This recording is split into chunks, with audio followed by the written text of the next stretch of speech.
What's up, y'all? This is LTJ Reads. This is Throwing Light. And if you're not throwing light, you're not acting right. I've got my next panel. It's February. And because I hate Valentine's Day, I decided to love drag queens for February. So this is our Drag is Not a Crime panel. Here we're talking about drag because all of our art and culture is under attack right now. We need to remember why our art and culture is important. Let me introduce everybody. Starting off, I got Louisiana and Texas Queens. The first one, our Miss Gay America 2022, Dextaci. How are you? I'm doing great. How about you? I'm doing great. You're out in the country right now, living that country life. Always. Small What's your city. favorite restaurant in Monroe or West I would have to say locally owned restaurant. Monroe? Okay. I would probably have to say Gino's. It's a small little Italian place, a hole in the wall. It's West really, Monroe River, downtown West Monroe on the river? Yeah, I've been there. yep. I thought you were going to go for Red Lobster or something, so I'm glad you gave me that. So, Do love next. it. Campy. Well, that's when I come to Monroe. I mean, I'm down. I'm down. We go to Central Town too. Yeah. All right, our next, I'm gonna introduce our next Louisiana queen, Aubrey Synclaire, down in New Orleans. Aubrey, how are you? I'm doing great. How are you? I'm here. I'm present for the assignment. Are you ready for the assignment, Aubrey? I'm ready. It's chilly down here in New Orleans, and I'm feeling very gay, so we're ready for it. Are you ready for Mardi Gras? I'm never ready for it, When but is Mardi Gras? I, it's not this weekend, but next weekend. It's got a March. It's March this year. Yeah, it's like the first weekend of March. Interesting. All right, next we're going to kick it. Well, to me, it's down below. Right below me is Simone. Hello, Simone. Hello. Simone and I are pretty much siblings. We are both of the Austin Eagles Surratt blood. We support the community there. And Simone, y'all, is the first person to put me in authentic drag. And I say authentic because I've done some busted things in the past that had nothing to do with anyone that was a drag queen. So, like, that doesn't count. But I was glad to do TLC for you and the rap version and pull the wig off and everything. So You now were back to you. absolutely beautiful. You were absolutely I'm beautiful, coming but back it for the takes. second number. I'm coming back for the second number. But y'all, I was a bearded queen. I just cannot, y'all, I can't shave I feel like this is armor. If I And shave my I, beard, but I I don't would want to be a not want bearded you to queen. shave that beard. I would not want you to shave that beard. I want you to be in drag what makes you feel good and what celebrates that beauty for you. And baby, your beard is beautiful. We just put a little glitter in it, and I'm you were down for it. gorgeous. I'm down for it. I gotta be careful with the makeup though, because I broke out on one eye. So Yes, sensitive skin. That'll do all it. right, and then we've got Vylette Ward. Violet also spent some time hosting events. She's actually hosting Drag Race on Fridays now, people. Correct? Yeah, I'll be subbing in for Cheeky, my good sister Cheeky. We actually started doing drag way back in the day together, and anytime she needs a professional hoe to step in, I'm ready to fill those big shoes that she has. But yeah, Have loving you been Austin, enjoying Texas. Drag Race this season? Have you? I may have auditioned for this season and may have not gotten on, so That's I'm not everybody. bitter. I'm not bitter. It's not if you will get on. It's always about when. It's always win, yes. Always. They always say they know when you're gonna fit the cast that's right for you, and I really do believe there's a magic to it. And so I'm not throwing shade, um but I've seen a little bit, and you all could be on there over some of the queens that are on there. So I'm just that is real talk. But I'm not. But I'm less of a fan now. But anyways, I don't want to be negative, Nancy. But I like to celebrate drag and drag shows, and Yeah. reality shows and drag shows aren't the same thing. How about that? Because there's so mm, many talented group queens that have not been on there and might never get the opportunity. So anyways, moving on. So y'all, let's get this conversation started. I'm actually going to go ahead and just kick it back to you, Violet. What was your like, how did you get involved in drag? How did that start for you?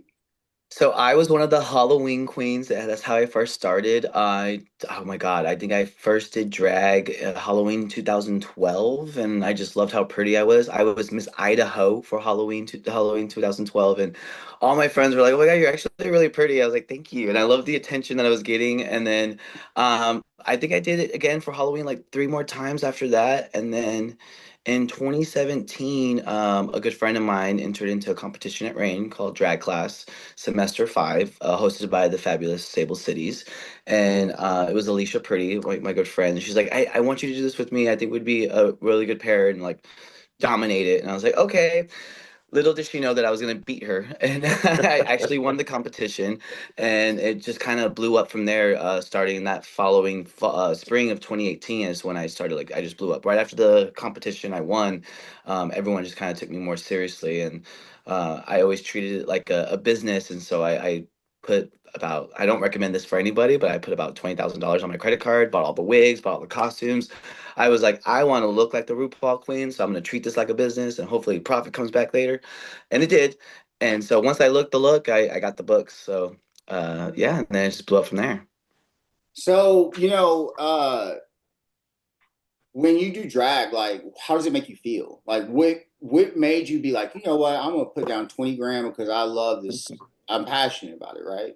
Yeah, for me, I was always a theater kid. I grew up in a small town in Natalia, Texas, of Texas, the population 3,000, and I did theater all my youth, and so I wanted to be that girl to move to New York and be on Broadway and go to NYU for theater, and that never happened, and so for me, drag was a way of being my own actor, director, choreographer, makeup artist, costume designer. It was all one package for me, and I think that's where I got like more I don't know, more excited for it. It was like not only was it another persona to play on, I feel like Vylette is more extroverted than I am normally, and so I'm a little more courageous with my dance moves and how I move on the stage. And I've always wanted to dance like Britney or J Lo or Beyonce, and I get to do that with these outfits that mimic those icons. And so it's nice to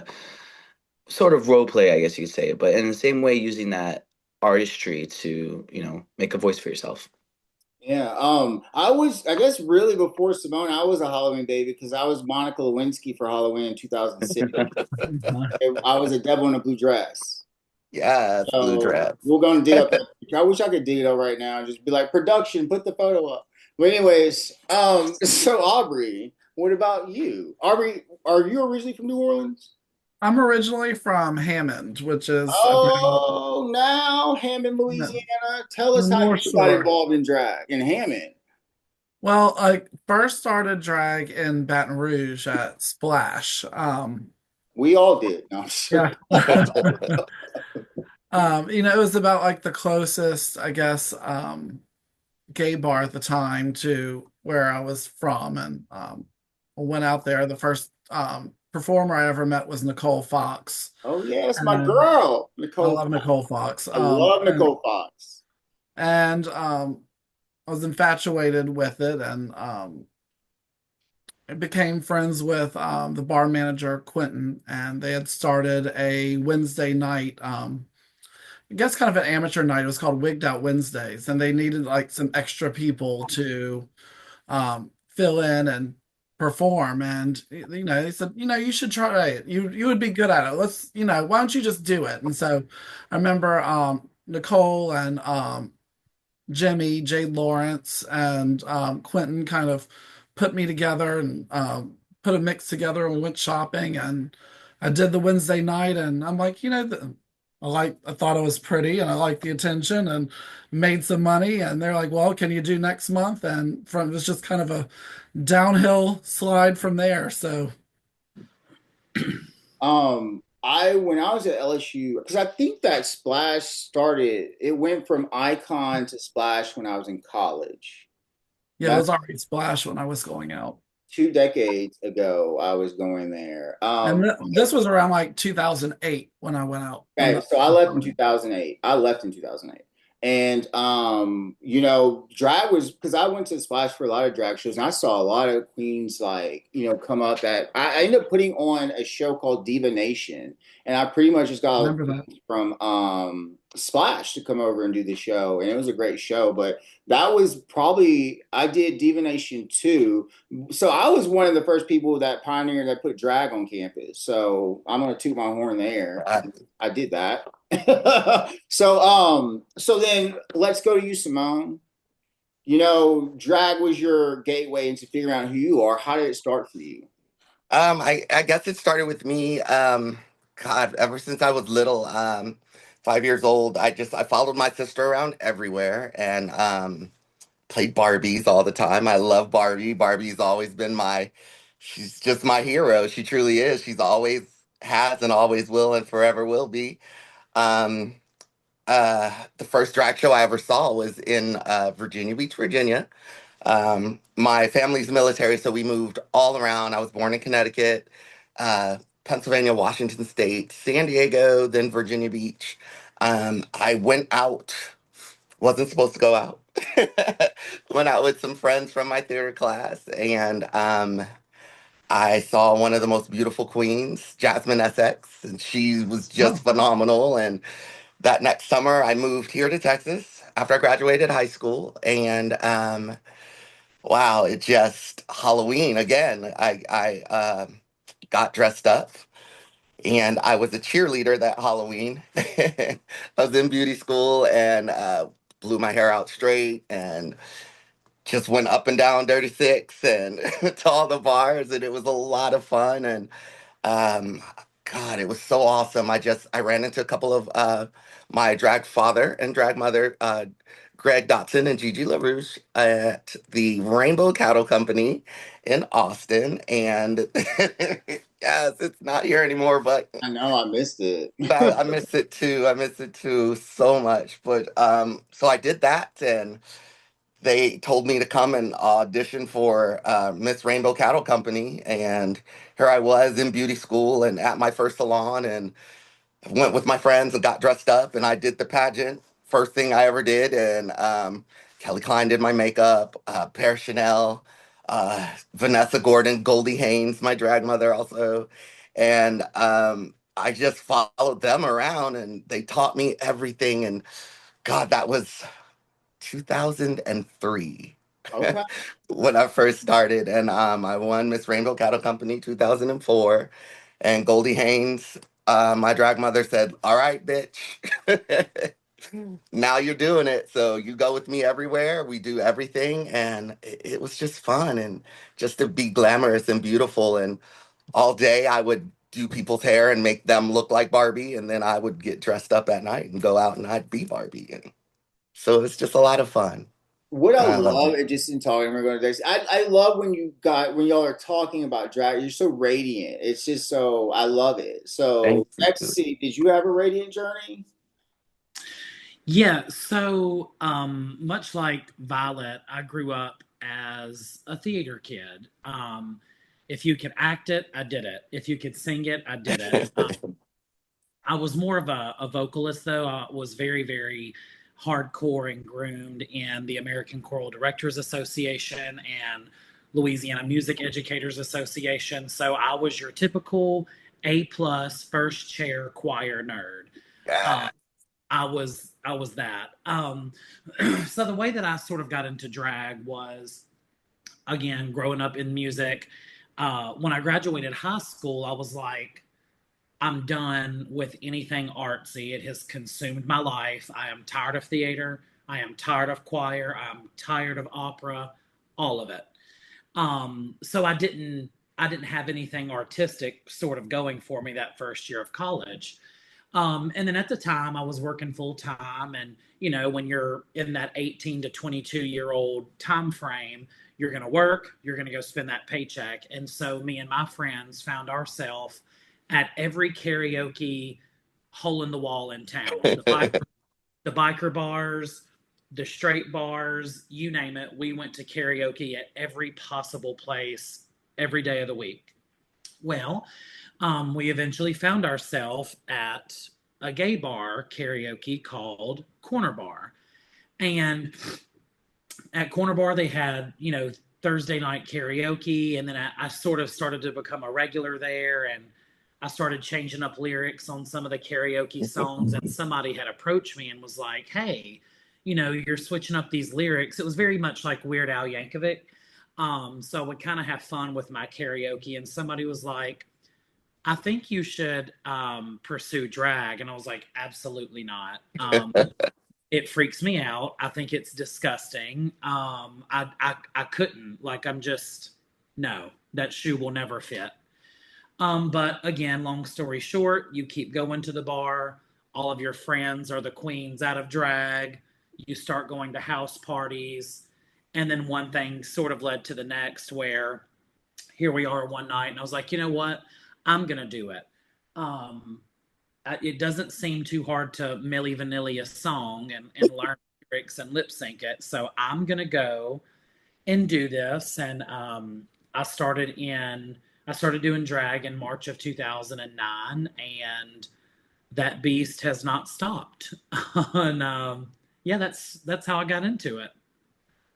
So we're a little bit warmed up here, and I guess this is where we start getting into the questions and the things. Aubrey, I am very interested to know. So, drag is something that's been around. I studied drag in my English Renaissance. Like I have a minor in Renaissance literature, and all I did was study drag and Shakespeare, Wow. all of that stuff. We're talking 1600s, 1500s, okay? Like, and it's fascinating to see a culture interact with drag, and we haven't had that in the United States, that embrace of drag.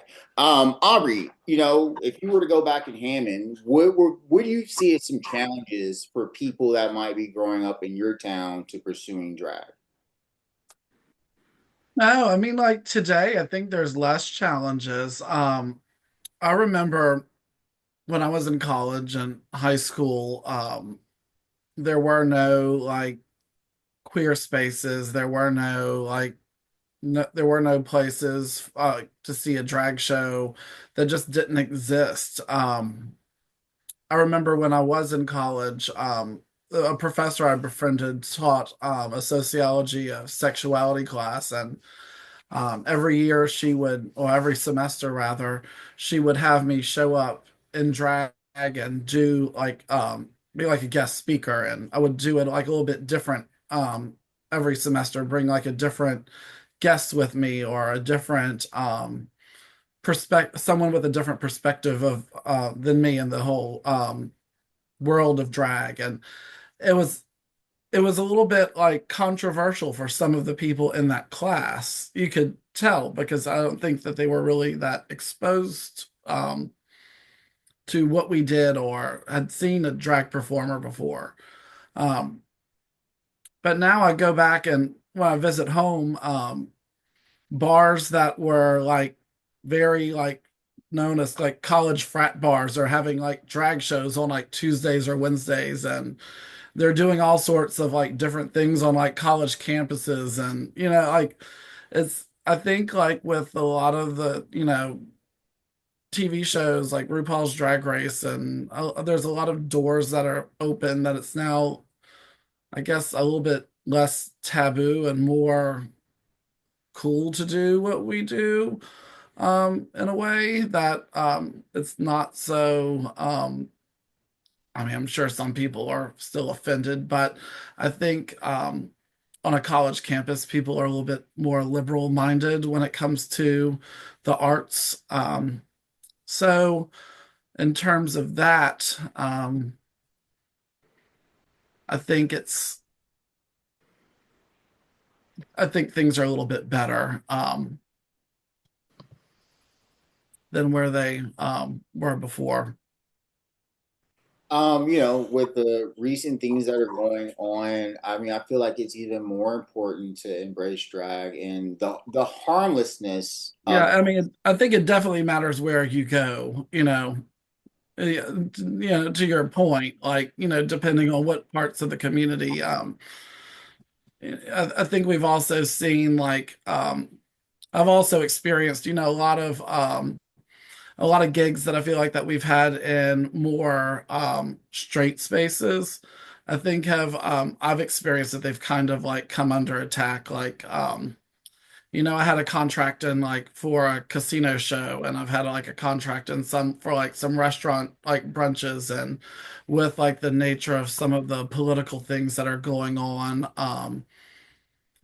some of those shows have been paused indefinitely because of complaints from community members, targeting our shows and not wanting them to occur because of, what they think a drag show is, or, um, are trying to use what we're doing for their own political points or agendas. So, No, it's really weird. I don't know. Maybe it's because like I'm a leather man, but I feel like a sense to protect drag and to protect drag queens. I don't know. Like I'm that guy. Like if I was with some drag queens and we walked out of a bar and we were in a bad area, let me walk in front. Let me make sure y'all are okay. And I don't know where that comes from, but like I wish I had have met people like you or me when I was growing up as a kid, that had that mentality to, say, hey, don't be scared,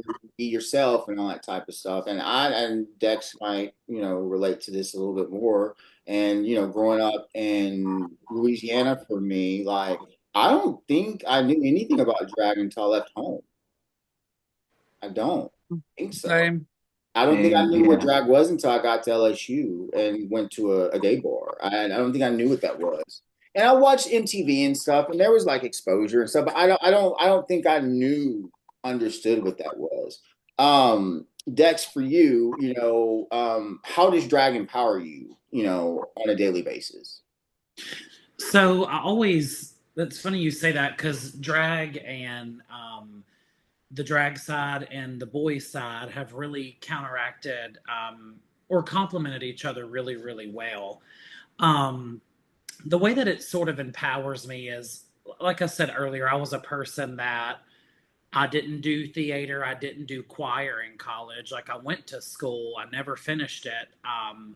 My fire just was a little bit more passionate for pursuing the Miss Gay America pageant. So the way that it sort of empowered me through these years is like there's so many life lessons that people usually learn out of books and common sense and things like that. But I've learned so many life lessons in drag, like, Dextaci's journey was the one that kind of taught me how to buy a suit. Dextaci's journey was the one that taught me how to speak in front of people. Dextaci's the one that taught me how to interview. So she empowers me in a lot of very, very unique ways that sometimes it may not be seen as that, but totally. A lot of that sacrifice in doing drag really helped develop the person I am today tremendously. You would definitely recommend to, people watching or people growing up to empower themselves with drag, right? Don't be afraid to put those heels on and Absolutely. And around and see how you feel them or whatever like that. yeah, What it is, straight men or conservative men can get mad at me, but I have a strong hunch that lots of guys try their mom's heels on. Oh, So absolutely. I did, my mom, my mom, so a friend gave me a birthday card and it said, Happy birthday, girl. And my mom thought that I wanted to be a girl. So I met her. I had to drive from LSU to meet her at Red Lobster and talk about and tell her that just because that my friend was being humorous, that I myself was not trans. Like I had to have that conversation pretty early, but her idea was a drag queen. We're watching, and even I think to some degree, she looked at Mrs. Doubtfire as a drag queen. So, she didn't want me to look like that, I guess, in her mind or whatever. But, anyways, and, Violet, do you have, I find that lots of men are scared of drag that are not in queer spaces, that are of not queer spaces, lots of heterosexuals and things. Have there ever been moments in which you've interacted with straight men and maybe changed their opinion of what drag is or made them less fearful of it? Yeah, I've actually had a lot of girlfriends where their friends came into a queer space, and they've always like, well, I don't know if I want to go to the bar for your show if the gays are gonna hit on me and stuff like that. I was like, it's not like that. Like it's very consent we're consent first, and they get into it. They get into the whole work of it all. But as we mentioned, like a lot of us have done drag first as like Halloween, and that honestly that's where it kind of exploded. As Aubrey mentioned, it's kind of drag is kind of like mainstream now because of RuPaul's Drag Race, and there's more baby queens popping out every time you clack a fan. All these local bars are having these competitions that are producing 12 queens every season, and these queens are also looking for gigs everywhere. But it has become more mainstream that these straight uh individuals are now curious. Well, I'm curious to be a woman for Halloween, and then they wear the heels and the wigs, and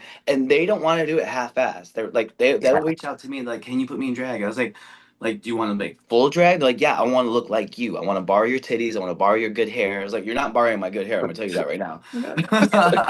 You can borrow a shake and go wig, but you're not borrowing my good hair. But they want that whole fantasy, and then it's after that moment there's actually two moments actually when they're in their full geesh, you see them kind of like light up and they start acting a little different. They start acting a little sassier, and they kind of take on this different persona. And then the next day they're like, girl, I don't know how you do it, my feet were dead after the first hour. And then they have a little more respect for like the art of drag. And then when they actually see you perform and they see you demand the attention of the crowd or how you interact with people. And like for example, one like my mother actually came around to me doing drag when she came to my competition. One week for my competition in Sable City, it was like Violette's mom is in the audience, and everybody went up to her not as Violette's mom. They were like, "Oh, my boy name's Gilbert." They're like, "Oh, you're Gilbert's mom. Oh my God, we love Gilbert." And then like apparently, what my mom told me after was like several 12 to 10 people came up to her, just talked about how amazing I was in the queer community and how much I meant to them, and that's what made my mom kind of readjust her view of like what drag is and the community aspect of it all. And like, yes, I'm prancing around in my sister's dresses, but there's a bigger component of it. And so there's like a multiple avenues of like, yes, they get more respect because when you actually put them in drag, they're like, oh wow, this is an art, and you are definitely working your butt to the bone, wearing all this stuff. And then also just that community aspect of it. And I mean, that's why so many straight men love sports. They love that community aspect of, playing sports and having a team. That's what drag is for. Like, I have my 5 close girlfriends that are drag queens. Like, it's the same kind of, and then our community in general, like, whenever something is happening in our community, we all stand together and fight. And so I think they see that and something that they can resonate with as far as a community aspect. I mean, to some degree, like RuPaul's Drag Race is like the gay Super Bowl, like, I guess. There's one point I want to say though. If you're watching this and if you're any guy, a straight guy that doesn't want to go to a queer bar because you think straight gay men are going to hit on you, we don't want you. You're exactly who we don't want. Okay, we do not want you. That's in your head. Acting like that, we do not want you. Okay. Trust me, we have high standards.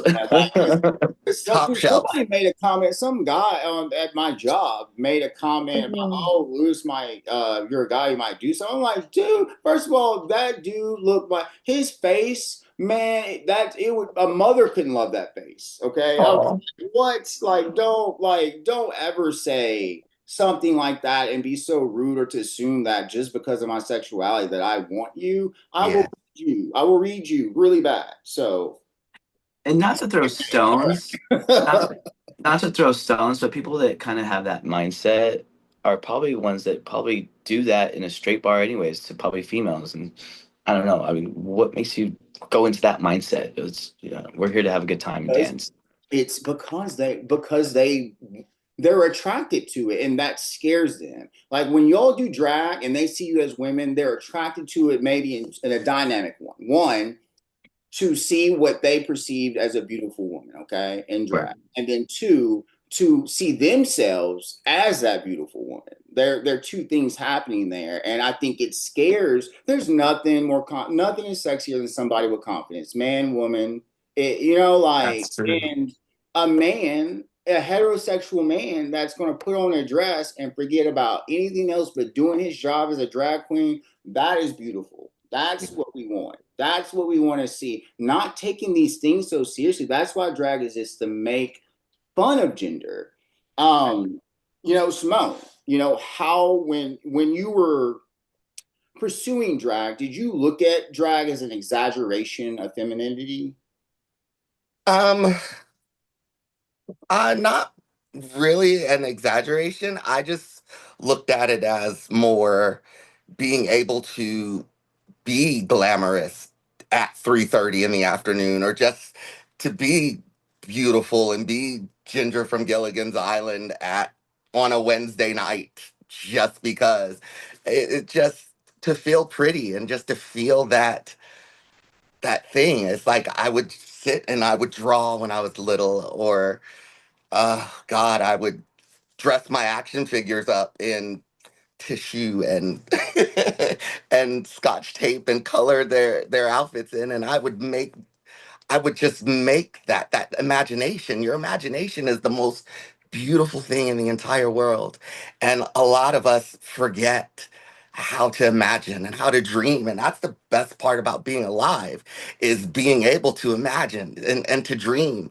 and to encourage that. I mean, wow, it's crazy when people say, "Oh, you're just dreaming." Yes, I am just dreaming. Let me dream. Let me dream my dream. You dream your dream. Let's encourage those dreams. And I don't know, I guess there are some times where it's very over exaggerated, but I mean, that's the fun of it. It's so much fun to pile an inch of glitter on your face, or anything that you want. That's the thing about drag. It's your dream. It's the closest thing to being a real life fairy tale princess. And I just don't understand why people are afraid of that. We're the closest thing to a unicorn, a freaking anything imaginary that just beautiful and fun. I don't know. We've got this weird society here that tends to just focus on, I can't use any other word but dehumanizing. I don't know why it has to be us against them. Why could it never be we? It's just, I don't get why it's programmed like that, and I don't get why. I mean, to go after drag and try to make that illegal. And, we don't talk a lot about the things that happen in these churches, the kids that are getting abused and molested in churches. Why is that not the conversation that we're It having? never is. And that's the worst part about it all, because being the person that I am, I have been attacked so many times. I check every box that everybody hates or loves.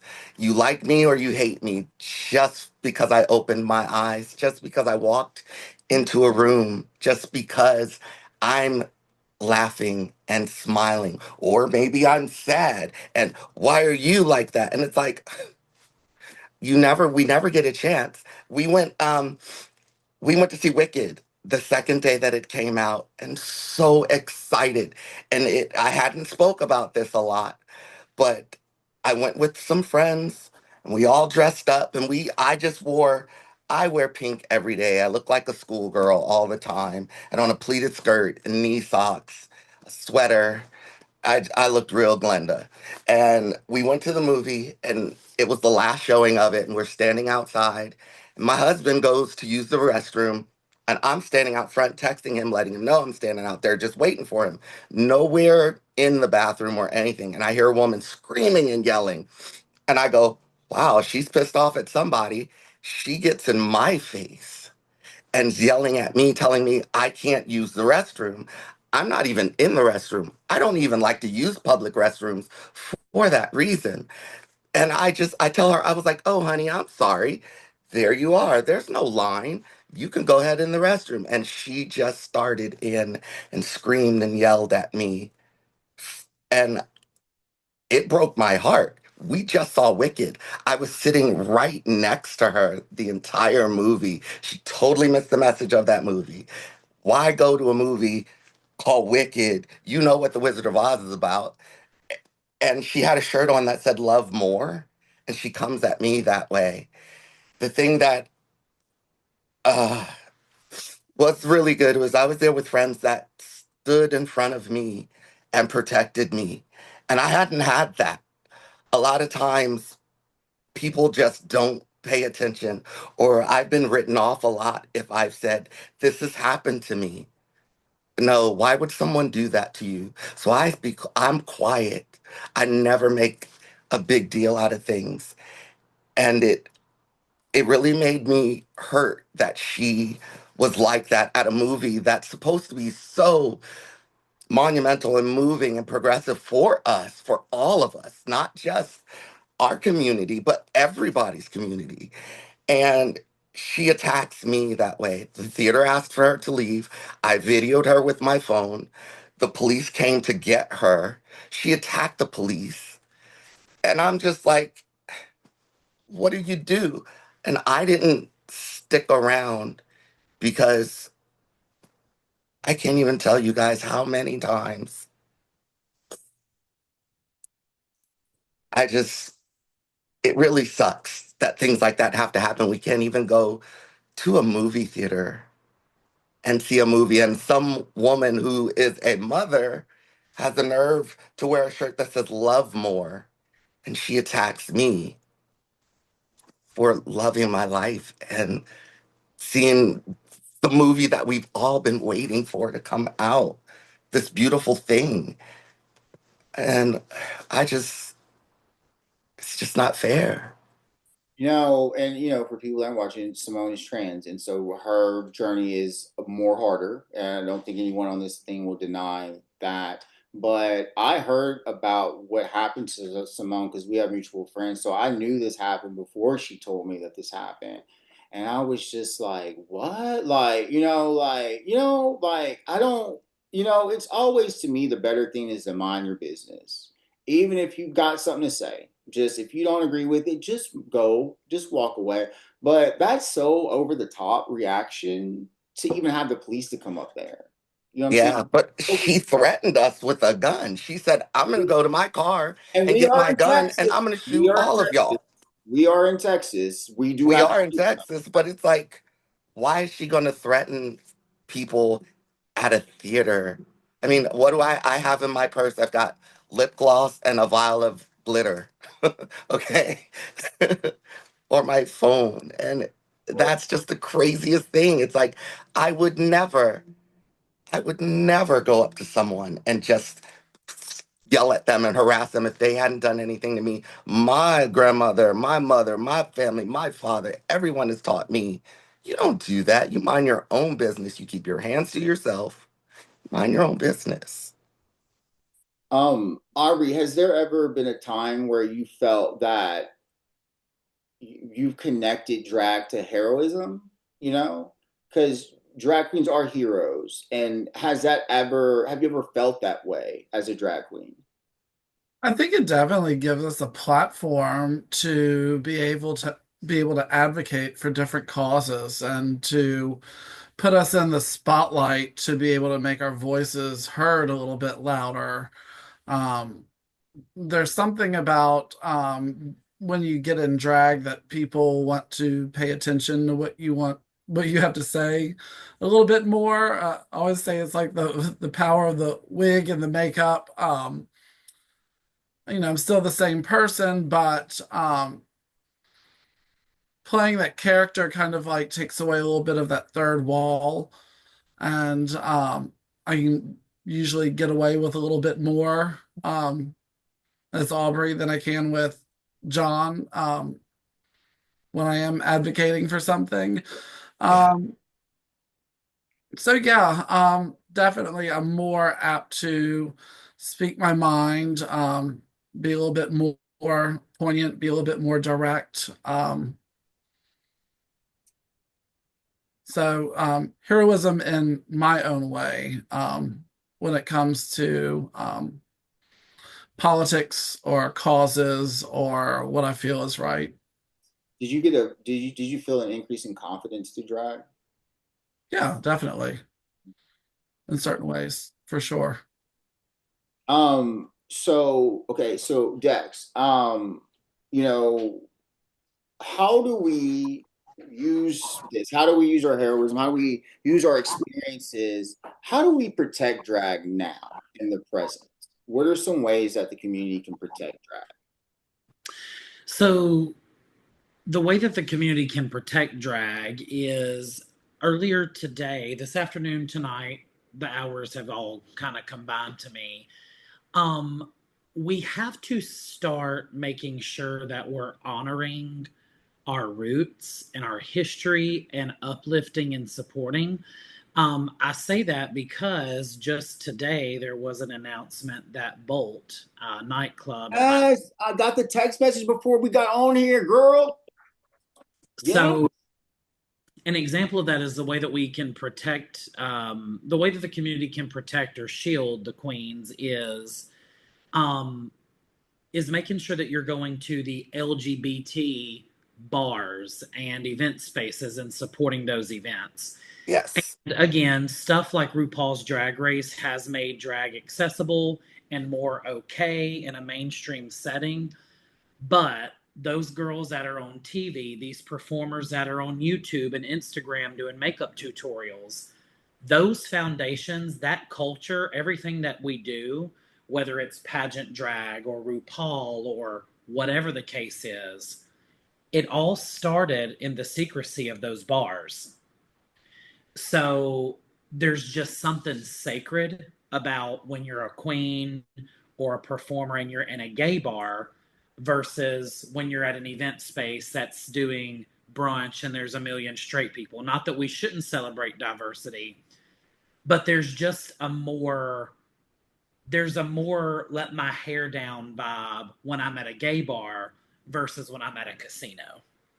And so I think the community has got to make sure that they're going to these places and supporting the queer businesses. That's Yes. bars, that's restaurants, that's t-shirt shops, whatever type of business it is, you have to make sure that you're supporting that, because here's what happens. When we don't have those venues, those little draglings, those little kids like we all were, Yeah. they're not going to be able to let their hair down at the straight bar and see a drag queen every Friday night. So the circle of life, eventually, if we do not have gay bars, this art form will dwindle. It Yes, will. Well, So they've just got to pump their dollars back into it. to add to what you said too, if you watch a lot of like this anti-drag legislation that they're trying to pass in a lot of states and areas are targeting drag shows in public places and places that are accessible to minors. A lot of our LGBT spaces are queer bars where you have to be of age to be able to enter. So the more that we support those bars and support those spaces, they can't really touch the entertainment in there because you have to be an adult, you have to be of age to be able to go there. So the more that we support our local LGBTQ plus spaces and bars, we're protecting our own shows and livelihood for a lot of our community who, I mean, I don't know about everybody, but I know here in New Orleans, we have a large section of our community, of our drag community, who are entertainers for a living, some of which are drag queens, some of which are trans people. It's a whole arrangement of folk who, are able to make a living off of being an entertainer. So when you see these bars disappearing left and right, it's definitely a blow to not only our community, but also the livelihood of a lot of our own. So And I'm gonna kick back just to Dex for a little bit. I found out about boat closing. Lafayette's a hard place to be a queer person. It is. I fought for that letter Q to be there when I was the first pride president there, and they made fun of that. And the owner of Bolt was one of the people that made fun of that. So we've always had a tense relationship. And when the first Bolt closed, I was managing the only gay bar in Lafayette and doing all that. we've always had a rivalry, but to hear that that community doesn't have a bar, I have to put that aside, and mourn for the community because I remember fighting for the spaces there for that community, and they're tough. They're tough, and you have a lot of conservative gays there, and that makes it even tougher because they're buying into the culture to survive, and that makes me concerned that other bars in our rural places like this will start shutting down for lack of business or scared to go out because of what, and this is exactly what we didn't want to be in. But I just want to say that sometimes we have to put our differences aside within our community. We might not all get along, but you can find somebody that you do get along with and we can move forward and have common goals, but we don't all have to work together. That's fine. But it's something different to be against the community and say and to be one of us. It's a different feeling. It's different hearing that people voted for what's happening right now of our community. And that doesn't, and this whole LGB without the T thing, like I want to throw up. That makes me physically ill. It does to hear that. Because I'm like, are you, excuse my language, but are you effing stupid? How stupid can you be right now? How are we banding together to hurt one type of person? And that's going to take a blind side to every horrendous thing that's happening in this country by pinpointing and picking and bullying a person. It doesn't make sense to me. And then they don't know the difference between what drag and transgender is. And that's a problem in itself. But they're taking our opportunities to educate the people around us away from us. And this is insane. And and as I tell people, me being a bisexual, sapiosexual, demisexual, very complex sexual person, after T comes B, which is me. They're going to start saying we don't exist. You're either gay or lesbian. Then they're going to go after gays. They might take gay marriage away, do all these things. Going to go back to being feminine if you're gay and all this, but they're going to keep L. And you want to know why they're going to keep L? Because it's a fantasy for two women to engage in sex. And as long as a man's fantasy, that's okay. And this is a problem in our society. So, Simone, kicking it back over to you.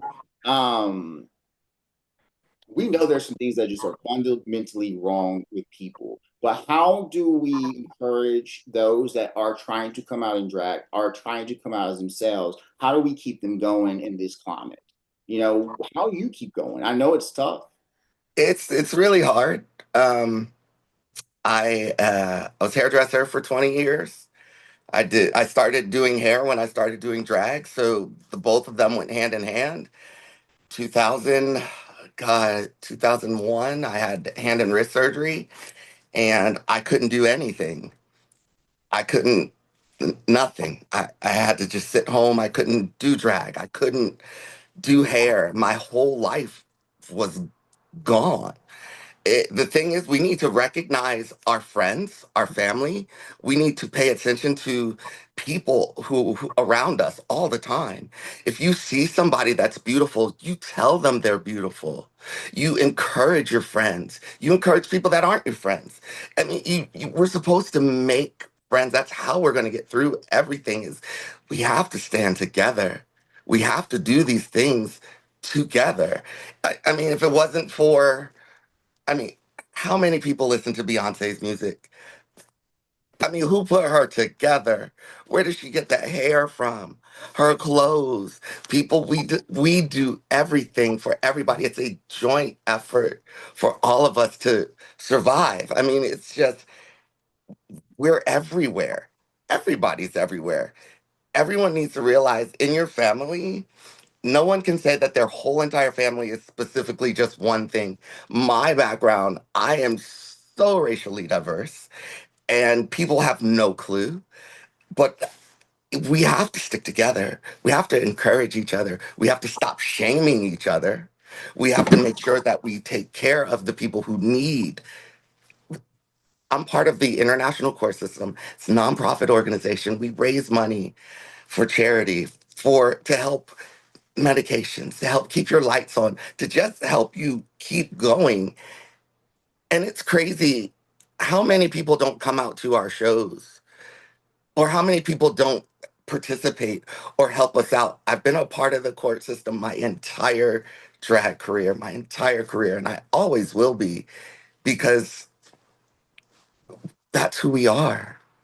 No one else is fighting for us except for us. We have to. And we may not get along with each other, but we need to do a better job at getting along with each other. Yeah. I mean, I don't understand why people in our community are fighting each other over she doesn't do this. She doesn't wear lashes. I never wear lashes because I'm allergic to the latex, which sucks. There's so many things that are pretty about so many people. We need to celebrate that instead of shaming or putting someone down for that. I mean, I understand the joking around of it because being a queen, that's what we do. We always joke with our bestest all the time. But I mean, we got to stop hurting each other.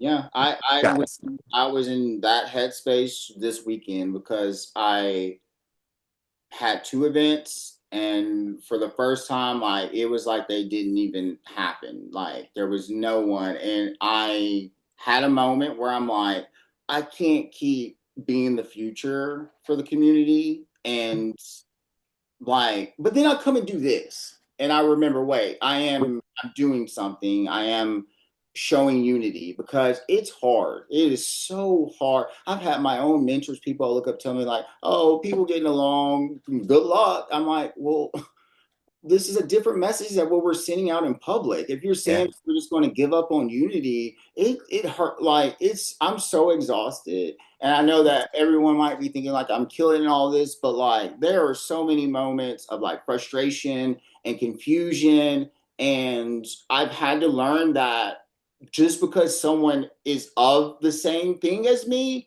Yeah. doesn't mean that we are going to have the same goals. I think I feel like I should be go to someone that's of LGBT and Q and be able to have that, but now they might be LGB and no T. Like Yeah. it's you know what I'm saying? Violet, I'm gonna kick off and end things with you. So okay. I really don't like getting political, and I don't like engaging it because it's so nasty. And I hate that art. But someone made the point that our identities are being politicized. We are in Texas, and Louisiana's hard too. Don't get me wrong. I describe it like this. I look at Louisiana as kind of a not knowing of ignorance, and I think of Texas as a intentional ignorance. Does that make sense? Like they want to be a-holes here, and I don't understand it. And Louisiana people don't really know what's going on. Does that make sense? Is that what you say? Kind of to some sense? In terms of what the politics are doing to them. I don't think they're engaged. So my thing here, we are in a very red and very tricky spot, even though we got four of the largest populations in the country here. We have all these rural red areas that think that they're the majority when really we still have all the people. Um, they're chipping away at things. And I had projected that if we did as a community and did nothing, by the time June and July hit, we would be community devastated. Like there would be devastation, depression. And I was like, we need to like offset that right now. You Right. get me? And so I guess my question to you, if let's say drag was receding, how do we make sure that we're standing up, staying strong, and we're pushing it back? Because I don't want to see our culture dwindle in my lifetime. I don't want to see that happen. I think that Right. was part of I this. would probably piggyback on what Aubrey mentioned about how we use our platform to raise awareness. And not only that, I feel like nowadays everyone's trying to be an influencer. There's so much social media that people are influencers. Like my boy account maybe has like 4,000 followers, but my drag account has thousands more. So I know that there's going to be a more push and awareness if I use drag more for if I'm pushing a message for something. So I think that's where we're also going to be, you know, pushing that movement and making sure that we are sharing the right information. I think we're the like I mean, look at what the queer community did for Mpox. We were the ones that got ourselves vaccinated. Something that I was very happy to be a part of with the Austin community was I went to Chicago, and this is a little bit off politics, but it's an example of how we as a community come together to kind of help our own. And I remember going to Chicago and I was noticing that they were doing the Mpox vaccines in the bars. I was like, why isn't Austin doing this? And so I got back to Austin and had a meeting with Rain and Kind Clinic, and we had our first vaccine clinic at Rain, and we had 1,000 people show up. And that was just something that I advocated for, and I was so thankful that those two organizations were there for. So kind of piggybacking into politics, I think it's just things like that. We